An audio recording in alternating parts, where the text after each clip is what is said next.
Hello दोस्तों, फिर से लेकर आ गए हैं नई कहानी अच्छी लगे तो वीडियो को लाइक और चैनल को सब्सक्राइब जरूर करना। दोस्तों, मैं जब भी नहाने के लिए बाथरूम में जाती थी, ऐसा लगता था कि जैसे मुझे कोई देख रहा है, जबकि घर में मेरे 17 साल के बेटे के अलावा कोई नहीं रहता था। मुझे विधवा हुए 3 साल हो गए थे। फिर जब मैं नहाकर बाहर निकलती तो वहाँ कोई भी नहीं होता था। मेरा बेटा भी अपने कमरे में पढ़ रहा होता था। एक दिन मैंने वैसे ही बाथरूम का दरवाजा बंद किया और कमरे में चली गई। अभी थोड़ी देर ही हुई थी कि मुझे किसी के चलने की आवाज आई। मैंने देखा मेरा बेटा एक हाथ में मोबाइल पकड़े और दूसरे हाथ में मेरा नाम रिया है। मेरी उम्र सिर्फ 17 साल थी जब मेरी शादी करवा दी गई, और मेरी शादी एक हादसा थी क्योंकि मेरी बड़ी बहन की शादी भी थी और मैं अपनी बड़ी बहन की शादी के लिए बहुत खुश थी। हंसती खेलती नाचती घूम रही थी। मेरी बड़ी बहन बहुत उदास थी। शादी के वक्त वह घर से पता नहीं किसके साथ भाग गई। हमें तब पता चला जब हमने देखा कि वह अपने कमरे में नहीं है। वह पर शोर मच गया कि दुल्हन तो भाग गई है, बेइज्जती हो जाएगी। लेकिन अभी यह बात बारातियों में नहीं फैली थी। मेरी बहन की सास ने तो शोर मचा दिया कि चलो वापस चलो। सब समझ रहे थे कि अगर आप लौट जाती तो हम किसी को मुंह दिखाने के लायक नहीं रहेंगे। मेरी बहनोई ने शायद पहले से ही मुझ पर नजर रखी हुई थी। फिर उसने कहा, मुझे छोटी बहन का रिश्ता दे दो ताकि आपकी भी बेइज्जती इज्जत रह जाए और हमारी भी।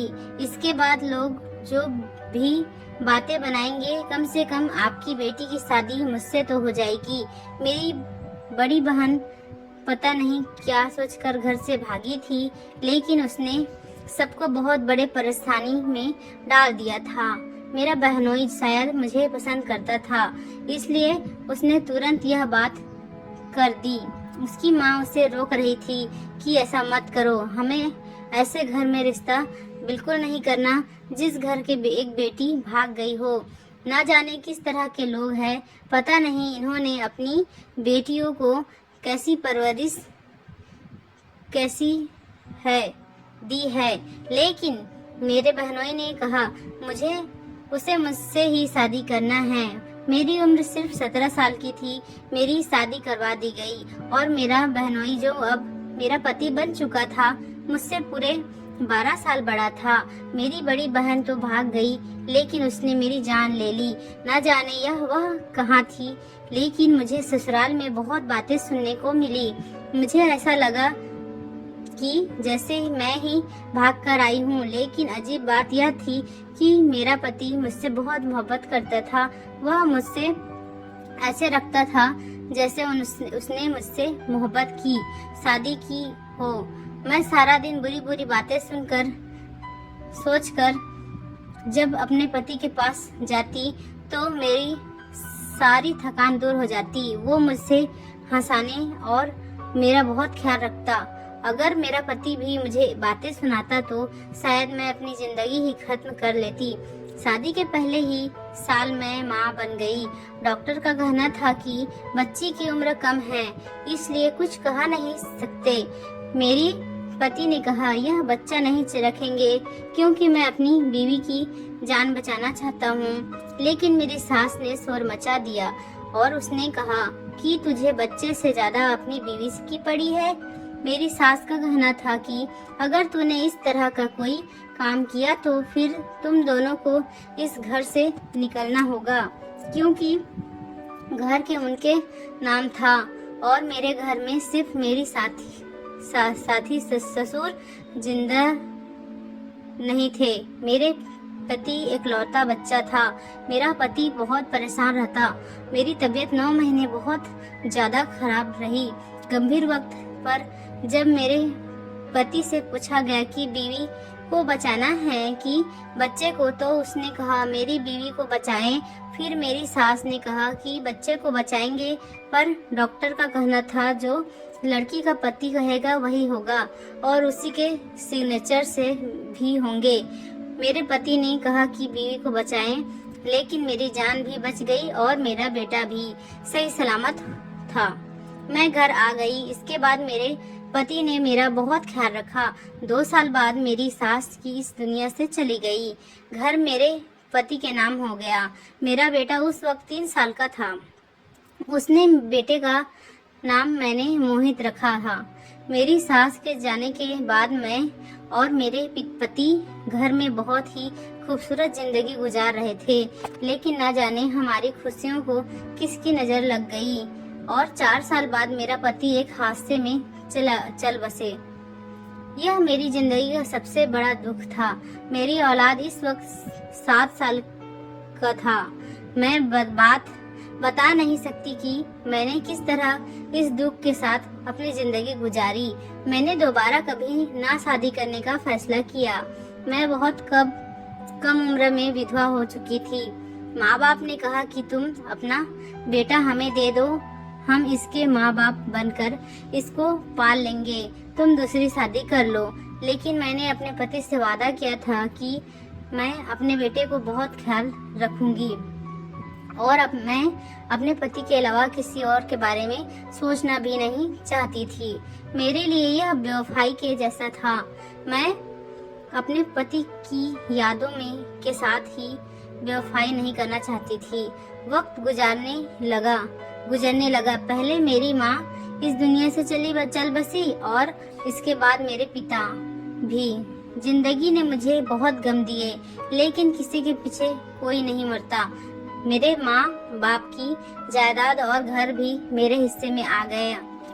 उनके पास ज्यादा कुछ नहीं था, लेकिन जो कुछ भी था वह सब मेरा हो गया, क्योंकि हमारा कोई नहीं भाई या नहीं था। और मेरी बड़ी बहन जब से घर से भागी थी, किसी को पता नहीं था कि वह कहाँ है। मेरी माँ कहा करती थी कि न जाने कहाँ होगी, पता नहीं जिंदा भी होगी या नहीं। घर से बाहर जाने वाली लड़कियों के साथ जमाना बहुत बुरा हाल करता है। अगर वह किसी बेटी की माँ बन जाए तो उसकी बेटी की जिंदगी बर्बाद हो जाती है। सब यही कहते हैं कि तुम्हारी माँ को घर से भागकर आई थी। मेरी माँ अक्सर मेरी बहन के लिए मिन्नत करती, लेकिन मैंने अपने पापा की जुबान से कभी उसका नाम तक नहीं सुना था। मैंने अपने घर वालों की इज्जत बचाई थी, इसलिए मैं उनकी लाडली बेटी थी। वक्त गुजर गया। मेरा बेटा 17 साल का हो गया। घर में सिर्फ मैं और मेरा बेटा ही रहते थे। मैंने भी माँ बाप की तरफ से मिला हुआ घर बेचकर बाजार में 2 दुकानें ले ली और दुकानों के किराए से मेरा घर चलता था। पहले तो किराया बहुत ही कम था और घर चलाना मुश्किल लगता था, लेकिन वक्त के साथ यह लाखों में हो गया। हम 2 लोग थे, इसलिए ज्यादा खर्चा नहीं था। बच्चे को स्कूल और उसके बाद कॉलेज भी भेजा कि वो पढ़ाई करे, इसकी अच्छी नौकरी लग जाए तो मैं एक प्यारी सी बहू के ले आऊं, ताकि इस खेल की खामोशी खत्म हो जाए। अकेले रहकर अचानक दिन घबराने लगता था। गर्मी का मौसम हो या ठंडी का, मुझे अचानक बहुत गर्मी होने लगती थी, इतनी कि मैं तुरंत नहाने के लिए चली जाती थी। जब तक शरीर पर पानी गिरती रहती तब तक सुकून रहता। डॉक्टर से पूछा तो उसने कहा, आपने जिंदगी में बहुत दुख झेले हैं। पहले आपका पति और उसके बाद आप माँ बाप चले गए। सारी जिंदगी बिना हमसफर के रही। जब इंसान को कोई बीमारी नहीं होती तो टेंशन होती है, तो वह इस टेंशन को अच्छी तरीके से झेल लेते हैं और दुनिया समझती है कि बड़ा मजबूत इंसान है, लेकिन वह टेंशन ले रहा है। कोई आसान काम नहीं होता और वह बाद में इसी तरह किसी न किसी अजीबोगरीब बीमारी की रूप में अपने होने का एहसास दिलाती है। हम इतने गम झेलने के लिए नहीं बनाए गए। गम हम इंसान को मार डालते हैं। यही कारण था कि अचानक से मेरा दिल घबराने लगता था और नहाने के लिए बाथरूम में चली जाती थी। एक दिन बहुत ही अजीब चीज हुई। एक रात मेरा दिल बुरी तरह घबराने लगा और मेरे पास कोई उपाय नहीं था कि मैं क्या करती। मैं बाथरूम में नहाने के लिए चली गई, लेकिन मुझे ऐसा महसूस हुआ कि जैसे कोई बाथरूम में के बाहर खड़ा रोशनदान से मुझे देखने की कोशिश कर रहा था। हमारा बाथरूम बहुत छोटा था, इसकी छत इतनी छोटी थी उसको हाथ लगाकर छू सकते थे, इसलिए रोशनदान के अंदर झांकना कोई मुश्किल काम नहीं था। अचानक से मेरा दिल बैठ गया। मैं पूरी तरह डर गई और जल्दी जल्दी कपड़े पहनकर बाथरूम से बाहर आ गई, लेकिन आसपास कोई भी नहीं था। रात के 2 बज रहे थे। इस वक्त वहाँ कौन हो सकता था? शायद मुझे वहम हुआ था, लेकिन अगले दिन फिर से ऐसा ही कुछ हुआ और इस बार तो मैंने किसी का परछाई भी देखी। मैं जवान बेटे की माँ थी, लेकिन मेरी उम्र 32 साल की थी। आजकल तो जमाना ऐसा है कि हाँ, हमारा नियत इस कदर खराब हो चुका है कि सोचा भी नहीं जा सकता कि दुनिया किस तरफ जा रही है। मुझे शक था कि शायद कोई मेरी वीडियो बनाने की कोशिश कर रहा है। मैंने जल्दी जल्दी कपड़े पहने और बाहर आ गई, लेकिन वहाँ कोई नहीं था। मैं बेटे के कमरे में गई, लेकिन जब कमरे में गई तो वहाँ पर वो फोन चलाने में लगा हुआ था। उसे मैंने कुछ ना बताया। वो एक जवान मर्द और इस बात पर वो गुस्सा में आकर कुछ गलत कर सकता था या कोई लड़ाई हो जाती। मैंने कहा कि मुझे लगता है कि कोई घर में घुसने की कोशिश कर रहा है। वह फौरन खड़ा हो गया। उसने हाथ में डंडा उठा लिया कि कौन हो सकता है। उसने सारे घर के हर एक कोने में देख लिया, लेकिन कोई नहीं था। बाहर का दरवाजा भी बंद था। उसने कहा, लगता है आपको वहम हुआ है, यहाँ तो कोई भी नहीं है।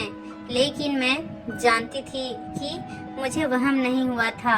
मैंने उससे बताया कि किसी की परछाई दिखा था, वह भी किसी मर्द का। यह बात नजरअंदाज करने वाली नहीं थी, पर वह कौन हो सकता था? यह हरकत मेरे घर में दोबारा हो चुकी थी। दूसरे दिन फिर से मेरी तबीयत खराब होने लगी। मैंने सोचा कि होती है तबीयत खराब तो होती रहे, लेकिन मैं बाथरूम में नहीं जाऊंगी। बाथरूम के घर के आंगन में था। मेरे बेटे के कमरे में एक बाथरूम था, लेकिन वह कमरा तो मेरे बेटे का था। बार बार मैं वहां नहीं जा सकती थी। सो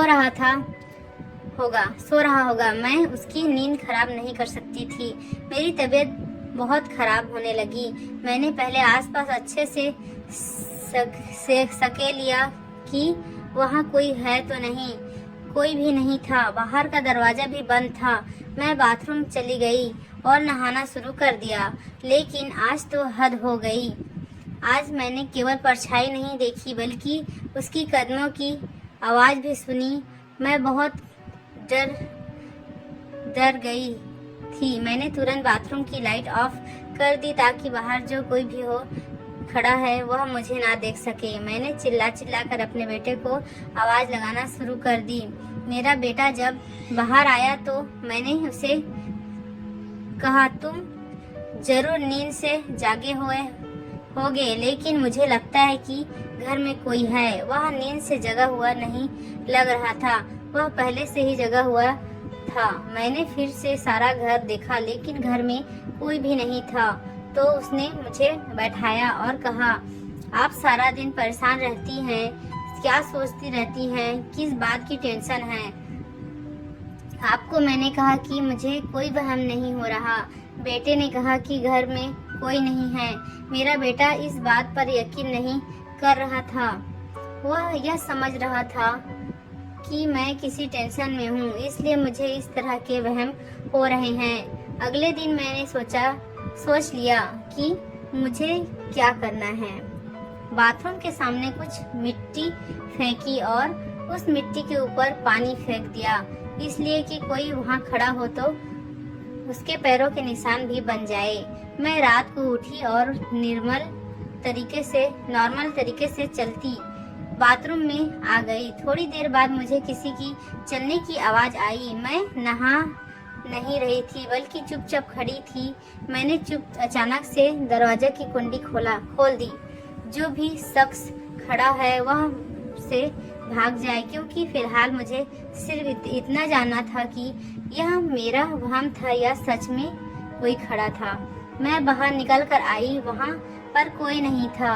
अंधेरे में कुछ नजर नहीं आ रहा था। मैंने लाइट ऑन की और उस जगह देखा जहाँ मैंने मिट्टी फेंकी थी। यह देखकर मेरे होश उड़ गए, क्योंकि वहाँ पर पैरों के निशान बने थे। इसका मतलब मुझे कोई वहम नहीं हो रहा था, बल्कि मेरे घर में कोई था। यह सोचकर मेरा दिल घबरा जा रहा था कि कौन हो सकता है, कौन यह कर सकता है था। मेरी तो किसी के साथ दुश्मनी भी नहीं थी। सुबह हुई तो मैंने उस जगह को गौर से देखा। मैंने कदमों के निशान देख लिए। पैर का साइज वही लग रहा था जो शायद मेरे बेटे का होगा, यानी कोई मेरे बेटे की उम्र का ही था। परेशान तो बहुत थी, लेकिन क्या कर सकती थी। मुझे कुछ समझ नहीं आ रहा था कि मुझे क्या करना चाहिए। फिर मैंने सोच लिया कि मैं बाथरूम में नहीं जाऊंगी, लेकिन कब तक नहीं जाती। यह मेरा घर था, क्योंकि मैं अपने घर में ही डर रही थी, और अगर वह शख्स मेरे घर में आ जाता है तो वह कुछ भी कर सकता था। मेरे बेटे को भी नुकसान पहुंचा सकता था। यूं तो मेरी उम्र ज्यादा नहीं थी, लेकिन मुझसे घर के काम नहीं होते थे, क्योंकि मैं बहुत कमजोर थी। इसलिए मैंने एक नौकरानी रखी हुई थी जो 2-2 दिन बाद आकर काम करती थी। घर में हम 2 लोग थे, इसलिए ज्यादा गंदगी भी नहीं होती थी, और खाना वगैरह मैं खुद ही बना लिया करती थी। एक दिन नौकरानी मेरे कमरे में पोछा वगैरह लगा रही थी। तभी मेरे बेटे ने आकर मिट्टी वाली पाँव जमीन पर रख दी। उसने कहा कि छोटे साहब, अभी तो मैंने सफाई की थी। मेरे बेटे ने हंसकर कहा, अच्छा जा रहा हूँ, और वहाँ से गुजर गया। जब वो जूते के निशान साफ कर रही थी तो मेरे होश उड़ गए। मैंने उसे रोक दिया। मैंने उससे कहा कि इसको साफ बात मत करो, और गौर से देखने लगी, क्योंकि वह पैरों के निशान तो वैसे ही निशान लग रहे थे जैसे बाथरूम के बाहर मिट्टी पर बने हुए थे, यानी कि यह उसी निशानी का प्रिंट था, वही प्रिंट जो उस मिट्टी पर बना हुआ था। क्या यह इत्तेफाक था कि मेरे घर आने वाले चोर और मेरे बेटे बिल्कुल एक जैसे जूते पहने थे, या फिर वह मेरा बेटा था? मेरा सर अचानक से चकराने लगा। नौकरानी ने मेरा हाथ पकड़कर मुझे बैठाया और मेरे बेटे को आवाज दी कि जल्दी आए, आपकी माँ को कुछ हो रहा है। मेरा बेटा भागा भागा आया, मुझे पास ही एक क्लिनिक पर ले गया। डॉक्टर ने कहा कि आप बहुत कमजोर हैं, आप किसी भी तरह की परेशानियों से दूर रहें, दिमाग पर दबाव नहीं डालें। वहाँ से वापस आते हुए कुछ अजीब हुआ। जब हम रिक्शे में बैठने लगे तो मैंने एक औरत को देखा। उसने काला चादर लपेटा हुआ था और वह एक खंभे की आड़ से मुझे देख रही थी। मुझे एहसास हुआ कि मैं उसको जानती हूँ, जैसे वह मेरी कुछ लगती है, लेकिन मेरा तो इस दुनिया में कोई भी नहीं था। फिर ऐसे कैसे हो सकता था? मेरे बेटे ने मुझे देख लिया और कहा, घर चले, आपकी तबीयत खराब है, आपको आराम की सख्त जरूरत है।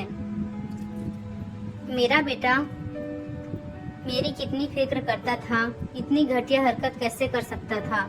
इसे इस तरह की हरकत करके क्या मिलना था? वही तो मेरा इकलौता रिश्ता था। मेरा बेटा मेरा मान और मेरा सब कुछ वो ही तो था। पर जब सब कुछ अपनी आंखों से देखा तो फिर गलती की गुंजाइश कहाँ थी? समझ नहीं आ रहा था कि यह सब कुछ क्या हो रहा है। यह बात भी तो मैंने नोट की थी कि घर का दरवाजा बंद था, तो फिर कोई अंदर कैसे आ सकता था? और जब भी आधी रात को मैंने अपने बेटे को जगाया कि घर में कोई है, तो मेरा बेटा सो नहीं रहा होता था बल्कि जाग रहा होता था।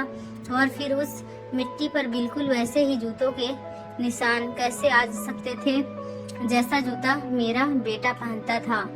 दिल मानता तो नहीं था, पर दिमाग बार बार इशारा कर रहा था कि कुछ तो गड़बड़ है। अब मुझे कुछ भी करके इस शख्स को रंगे हाथों पकड़ना था कि वह कौन है। अब मुझे एक प्लान की जरूरत थी और मुझे प्लान के तहत ही चलना था। मैंने अपने दिमाग में एक प्लान बना लिया था।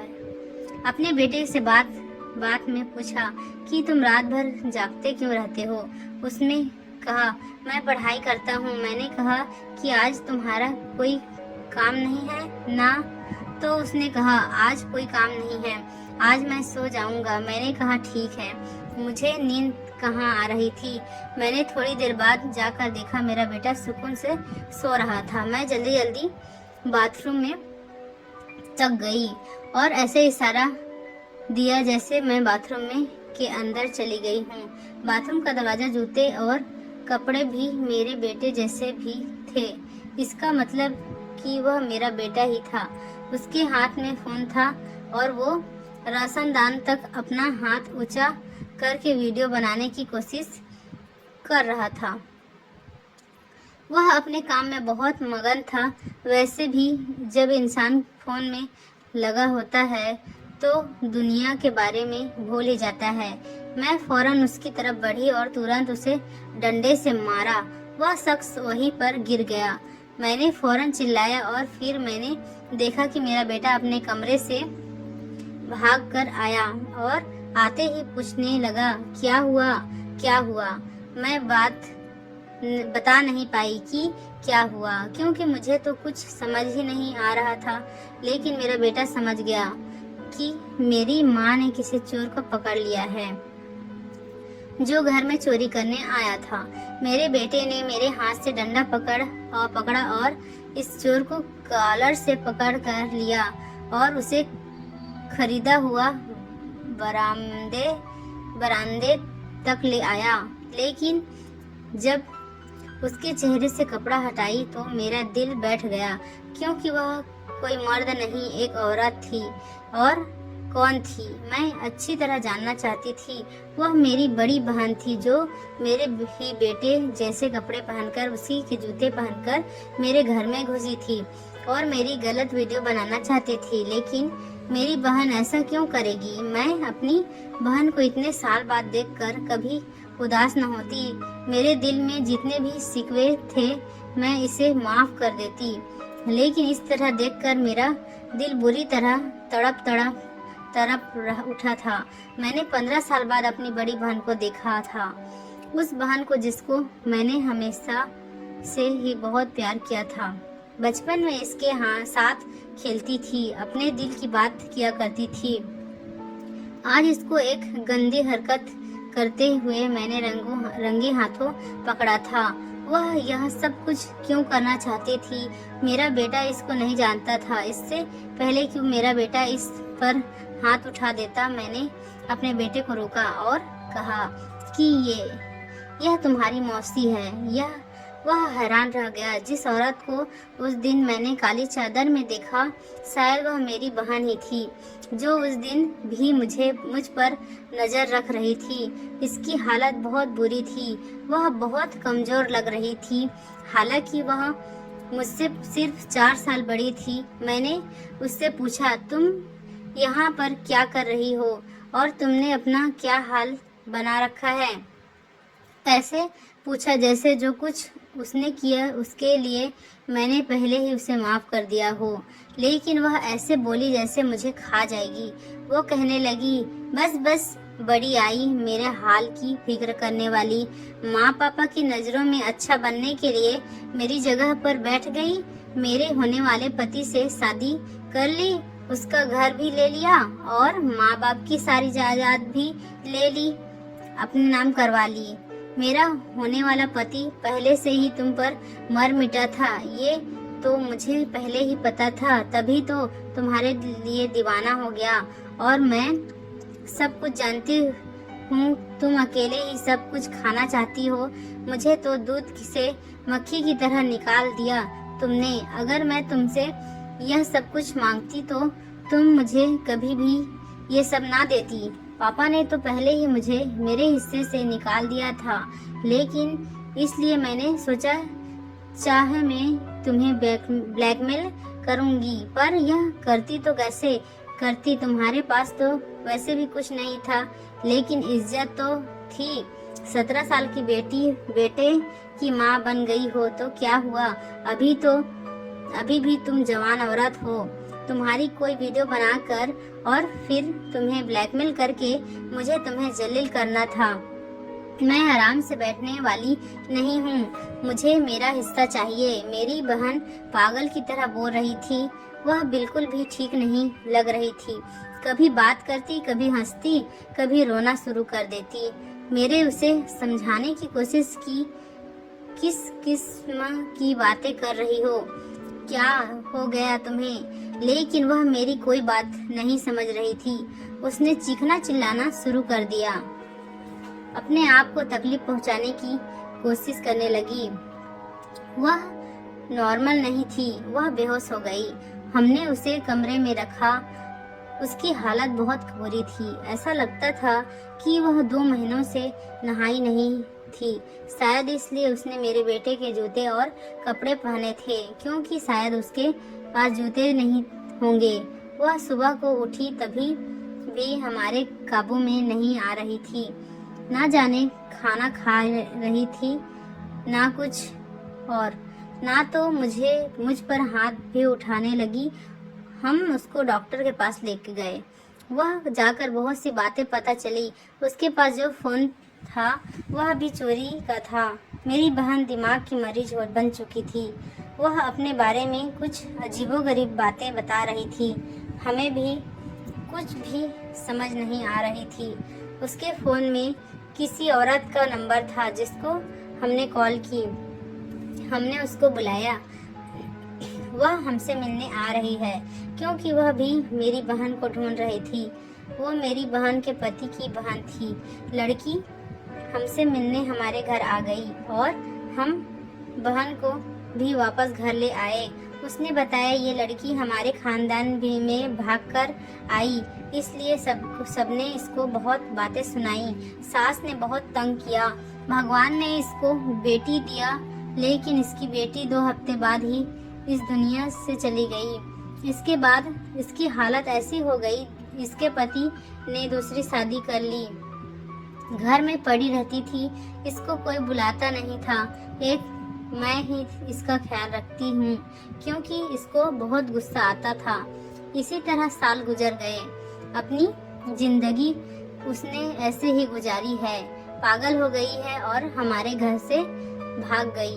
कभी मेरे घर आ जाती थी और कभी कभी ऐसे गायब हो जाती थी कि किसी को पता नहीं चलता था कि कहाँ गई। इसकी हालत बहुत बुरी है। इसने मुझे तुम्हारे बारे में बताया था। ये बहुत शर्मिंदा थी। इसको यह भी नहीं पता कि किस माँ बाप का दुनिया में से कब गए। मुझे अपनी बहन पर बहुत तरस आया। उसने जो कुछ भी किया था उसे सजा ज्यादा मिल रही थी। मैंने अपनी बहन का इलाज करवाना शुरू कर दिया। उसे ऐसी बीमारी हो गई थी जिसमें उसे लगता था कि सब उसके दुश्मन हैं, और वह अपना सबसे बड़ा दुश्मन तो मुझे समझती थी। लेकिन डॉक्टर का कहना था कि वह ठीक हो सकती है, इसका इलाज करवाएं। मैंने उस पर मेहनत की, उसको प्यार दिया और धीरे धीरे वह एक नॉर्मल इंसान बन गई। वो मुझसे माफी मांगी, मुझे अपने सारे दुख बताएं। अब मैं और मेरी बहन एक साथ रहते हैं। मुझे मेरी बहन वापस मिल गई, इसलिए मुझे इस बात की खुशी है, क्योंकि वह मेरे खानदान का हिस्सा है। उसने घर से भागकर बहुत बड़ी गलती की, इसलिए उसको इतना सजा मिली। तो दोस्तों, ये थी हमारी आज की कहानी। आपका क्या कहना है इस कहानी के बारे में? कमेंट करके हमें ज़रूर बताएं। वीडियो को लाइक कर दीजिए और चैनल को सब्सक्राइब करके घंटी को दबाकर ऑल पर सेट कर लीजिए ताकि आने वाले वीडियो आपको तुरंत मिले। मुझे दीजिए अगली वीडियो तक इजाज़त, तब तक के लिए धन्यवाद।